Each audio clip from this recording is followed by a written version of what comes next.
দুদিন আগে আপনারা দেখেছিলেন যে হিউম্যান রাইটস ওয়াচ তারা একটা প্রতিবেদন দিয়েছিল বাংলাদেশের মানবাধিকার পরিস্থিতি সম্পর্কে, এবং সেখানে তারা বলেছিল যে সন্ত্রাস দমন আইনের মাধ্যমে এই সরকার যেভাবে বিভিন্ন রাজনৈতিক দলকে নানাভাবে নিপীড়ন করছে, রাজনৈতিক নেতৃবৃন্দকে নিপীড়ন করছে, তারা সমালোচনা করেছিল।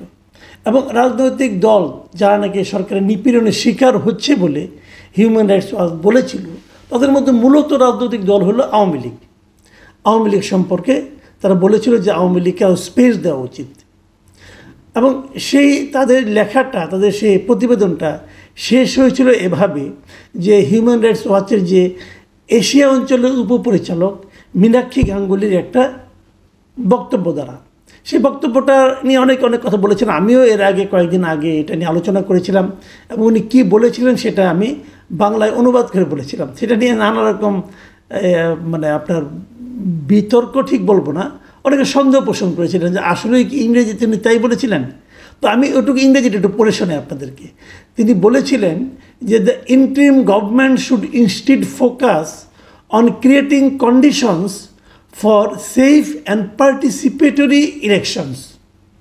মানে মূল কথা হলো যে অন্তর্বর্তীকালীন সরকারের এই সমস্ত টর্চার যেগুলো আছে, এগুলো এই যে এন্টি টেররিজম ল এটসেট্রা, এগুলো না করে বরং তাদের অধিকতর মনোযোগ দেওয়া উচিত কিসে, একটা নিরাপদ ও অংশগ্রহণমূলক নির্বাচনের পরিবেশ তৈরি করার জন্য। মাথায় রাখবেন, পার্টিসিপেটরি ইলেকশন, এই কথাটা কিন্তু ওনারা বলেছিলেন। এখন পার্টিসিপেটরি ইলেকশন আপনি কীভাবে করবেন যদি যেই নির্বাচনে আওয়ামী লীগ ইলেকশন করতে পারবে না? এটা এখন মোটামুটি বোঝাই যাচ্ছে তারা আওয়ামী লীগকে নির্বাচন করতে দেবে না, না আওয়ামী লীগকে নির্বাচনের বাইরে রাখবে। মানে ব্যালটে পেপার আপনি যখন ভোট দিতে যাবেন সেখানে নৌকা মার্কার কোনো প্রতীক থাকবে না। এবং আজকে আমি যেটা দেখলাম যে জাতীয় পার্টির একটা সমাবেশ ছিল, সেটাকেও কিন্তু পুলিশ ভেঙে দিয়েছে। কাজে আমার সন্দেহ হচ্ছে যে লাঙ্গল মার্কাও হয়তো থাকবে না। তো নৌকা মার্কা থাকবে না, লাঙ্গল মার্কা থাকবে না, তারপর আপনি একটা ইতিহাসের সর্বশ্রেষ্ঠ নির্বাচন করে ফেলবেন। সেই নির্বাচন কিভাবে পার্টিসিপেটরি হবে এটা বলা বড় কঠিন। কিন্তু হিউম্যান রাইটস ওয়াচ যত কিছুই বলুক না কেন, এবং উনি কেবল হিউম্যান রাইটস ওয়াচ কেন, আরও 20টা আন্তর্জাতিক সংগঠন যতই অন্তর্ভুক্তমূলক নির্বাচন, অংশগ্রহণমূলক নির্বাচনের কথা বলুক না কেন, যতই বলুক, আলটিমেটলি আওয়ামী লীগ নির্বাচনে সম্ভবত আমার যতটুকু উপলব্ধি হচ্ছে এই সরকারের কর্মকাণ্ড দেখে হয়তো আগামী নির্বাচনে আওয়ামী লীগ থাকছে না। যদি আওয়ামী লীগ না থাকে তাহলে নির্বাচনটা কেমন হবে? আসলে আমার আজকের আলোচনার প্রতিপাদ্য বিষয় হলো এটাই যে আওয়ামী লীগ নির্বাচনে থাকবে না, তাহলে নির্বাচনটা কেমন হবে? তাহলে কার সঙ্গে কার প্রতিদ্বন্দ্বিতা হবে? আপনারা হয়তো সবাই বলবেন কেন বিএনপি এবং জামাত ইসলামের প্রতিদ্বন্দ্বিতা হবে। আমি যদি বিষয়টাকে ঘুরিয়ে বলি, একটা কথা ভাবুন তো, এই বাংলাদেশে যে কোনো পরিস্থিতিতে যদি নির্বাচন হয় এখনকার বাস্তবতায়, জামাত কিন্তু প্রতিদ্বন্দ্বিতা থাকার মতো কোনো দল না। আওয়ামী লীগ এবং বিএনপি নির্বাচনে প্রতিদ্বন্দ্বিতা করবে, কিন্তু যেহেতু আওয়ামী লীগ নেই, জামাত প্রতিদ্বন্দ্বিতা করবে। এবং ইন্টারেস্টিংলি জামাত এখন মনেও করে, জামাতের অনেক নেতৃবৃন্দকে আমি বলতে শুনেছি, ভাবতে শুনেছি, তাদের সঙ্গে আমি আপনার অফ রেকর্ডে কথা বলার সময় শুনেছি, ওনারা আশা করছে ওনারা কিন্তু নির্বাচনে বিজয়ী হয়ে ক্ষমতায় আসতে পারেন। কিসের উপর ভিত্তি করে তারা ক্ষমতায় আসতে চাচ্ছেন? তাদের এই হিসাবটা কি একেবারেই হাস্যকর? তারা কি কল্পনার জগতে আছেন? আমার কিন্তু তা মনে হয় না। তাদের একটা হিসাব আছে। সেই হিসাবটা কি? আমি সেই কথাটাই বলতে চাচ্ছি। সেই হিসাবটা হলো আমার বিবেচনায় আওয়ামী লীগ বলেন, জাতীয় পার্টি বলেন, এরা যদি নির্বাচনের বাইরেও থাকে, তারপরেও আসন্ন যে নির্বাচনটা হবে সেই নির্বাচনে আমার বিবেচনায় মূল ফ্যাক্টর হবে আওয়ামী লীগ।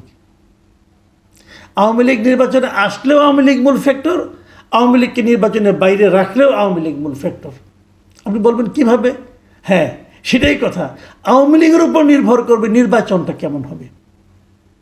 প্রথমত ধরেন যে আওয়ামী লীগ সিদ্ধান্ত নেয় যে আমরা কেউ নির্বাচনে ভোট দিতে যাব না, যদি এই সিদ্ধান্তটা আওয়ামী লীগ নেয়, তাহলে এই নির্বাচনে ভোটের পরিমাণ পড়বে অনেক কম, এবং এত কম যেটা নাকি আন্তর্জাতিক পর্যায়ে এই নির্বাচনের বৈধতা নিয়েও প্রশ্ন উঠতে পারে।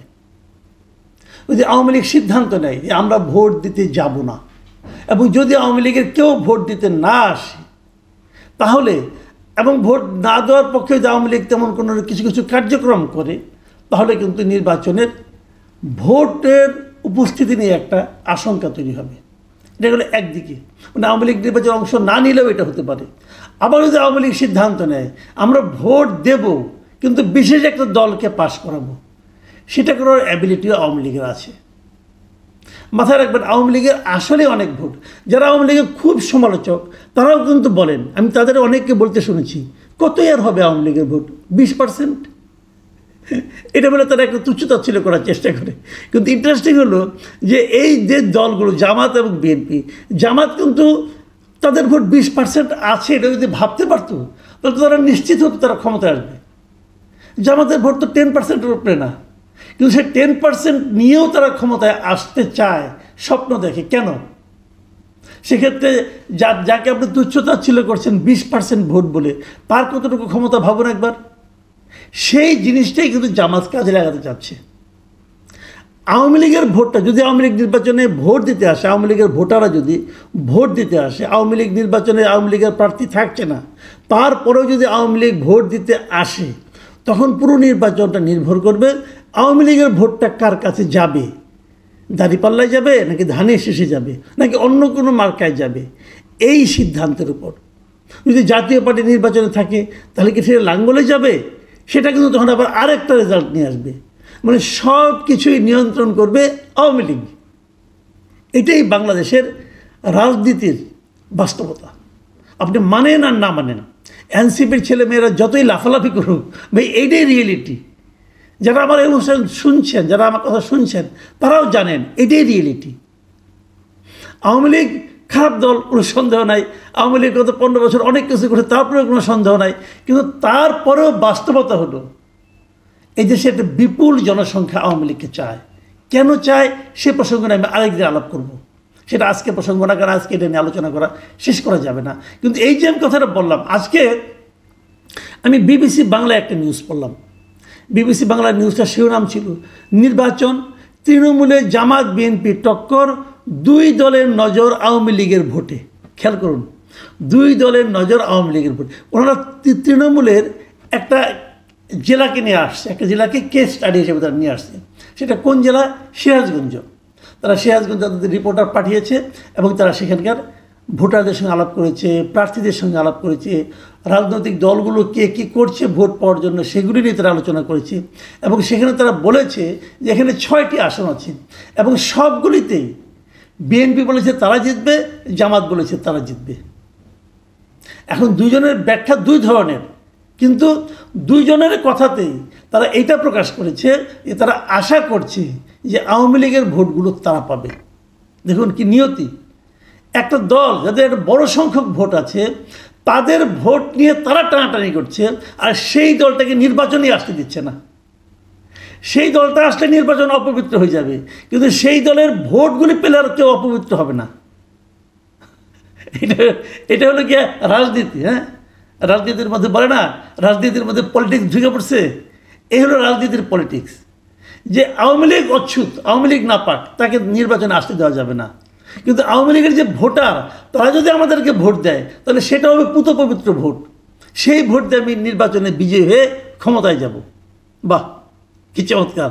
শুনেন, ওই দুই দলের ওরা আলাপ করেছিল। আমি দুজনের বক্তব্য আপনাদের একটু পড়ে শোনাই। সিরাজগঞ্জ জেলার বিএনপির যে সহসভাপতি আছে অমর কৃষ্ণ দাস, তিনি বিবিসিকে বলেছেন যে গণতন্ত্রের প্রয়োজনেই আওয়ামী লীগের সাধারণ ভোটাররা বিএনপিকে সাপোর্ট করবে। মানে গণতন্ত্র, বিএনপিকে সাপোর্ট করলে গণতন্ত্রের যে প্রয়োজনীয়তা সেটা মিটবে। কীভাবে মিটবে ওটা উনি ব্যাখ্যা করেছেন। উনি বলেছেন বিএনপি একটা গণতান্ত্রিক দল, যারা রাষ্ট্রীয় ক্ষমতায় গেলে দেশে পূর্ণ গণতন্ত্র প্রতিষ্ঠিত হবে। পূর্ণ গণতন্ত্র প্রতিষ্ঠিত হলে সকল দল রাজনীতি করার সুযোগ পাবে। সেক্ষেত্রে বিএনপিকে ভোট দেওয়ার সম্ভাবনা হচ্ছে সবচেয়ে বেশি।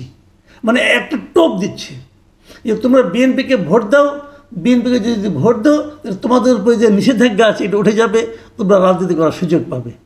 ঠিক আছে, একই রকম টোপ কিন্তু জামাতেরও আছে। আওয়ামী লীগ যখন প্রশ্ন করে এই যে টোপ দিচ্ছ, আমি নির্বাচন করার সুযোগ পাবো, রাজনীতি করার সুযোগ পাবো, তো এখন তুমি দিচ্ছ না কেন?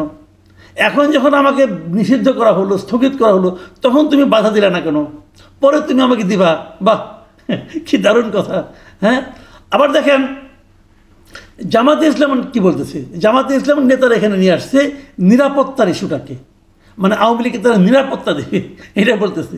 আওয়ামী লীগকে বিপদে কিন্তু তারাই ফেলাইছে, বিপদে ফালাইয়া বলে যে তোমাদেরকে আমরা নিরাপত্তা দেব। শুনেন, উনি এই জামাতে ইসলামের ওখানকার যে উল্লাপাড়া উপজেলা, সেখানকার আমির কি বলেছেন? তিনি বলেছেন কিছু সংখ্যক আওয়ামী লীগের সাধারণ সমর্থক হয়তো ভোট দেওয়া থেকে বিরত থাকতে পারে, কিন্তু অধিকাংশ লোক ভোটটা তাদেরকে দেবে যাদের কাছে তারা নিরাপদ। 5ই আগস্টের পরে তাদের এরকম অনেকে বিভিন্ন হ্যারাসমেন্টের শিকার হয়েছে, তবে সেটা জামাতের মাধ্যমে হয়নি। ফলে আওয়ামী লীগের সাধারণ ভোটারদের সমর্থন আমরাই পাবো বলে আশা করি। তাহলে আওয়ামী লীগের উপর ভরসা জামাতও করতেছে, আবার আওয়ামী লীগের উপর ভরসা বিএনপিও করতেছে। আবার নির্বাচন কমিশন আমার ধারণা বসে আছে আওয়ামী লীগের উপর ভরসা করে, যাতে আওয়ামী লীগ ভোট বর্জন না করে। ইন্টারেস্টিং বাংলাদেশের ডেমোক্রেসি, বাংলাদেশের ইলেকশন সিস্টেম। প্রিয় দর্শক, আমার মনে হয় এই অভিনব যে আপনার যে একটা অবস্থা, এটা নিয়ে মনে হয় আন্তর্জাতিক পর্যায়ে যারা নাকি রাজনীতি নিয়ে গবেষণা করেন তাদের জন্য খুব চমৎকার একটা সাবজেক্ট হতে পারে। প্রিয় দর্শক, এখন এ পর্যন্তই। আল্লাহ হাফিজ।